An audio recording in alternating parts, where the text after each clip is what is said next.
বাড়ির বাজি পোড়ানো সকলে মিলে কমপ্লিট করার পর ভাইয়ের সঙ্গে একটু বাইক নিয়ে বেরিয়ে পড়েছিলাম লুটকালি মার কাছে।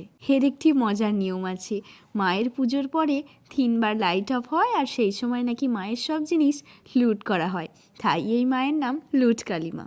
সেই মায়ের দর্শন করে ফিরে এসে বাবা মায়ের সাথে বেরিয়ে পড়লাম পাড়ার পুজোগুলো একটু দেখতে। চলো তাহলে বাড়ির সামনের ঠাকুরটা একটু ঝট করে দেখিয়ে নিই। এই আমাদের সেই রাজরানীমা। এই পুজোটি আমাদের পাড়ার দ্বিতীয় পুজো। এই দুটি মায়ের কাছে আমরা কালী পুজোর দিনে পূজা দিই। গোটা গ্রামটা আলোকসজ্জায় একেবারে ঝলমল করে উঠেছিল কালী পুজোর এই ভূত চতুর্দশীর রাতে। গ্রামের পুরনো কিছু মানুষদের মুখে শুনেছি এই পুজো নাকি মেয়ের বিয়ের মতন হয়। আসলে এক রাতের মধ্যেই সবটা শেষ হয় কি না? মা যখনই এসে উপস্থিত হন প্রতিটা মণ্ডপে আলোকসজ্জা সাজসজ্জা সবটাই চলে। তার এইটুকুনি সময়ের মাঝেই রাতের প্রহর কেটে মায়ের বিসর্জন।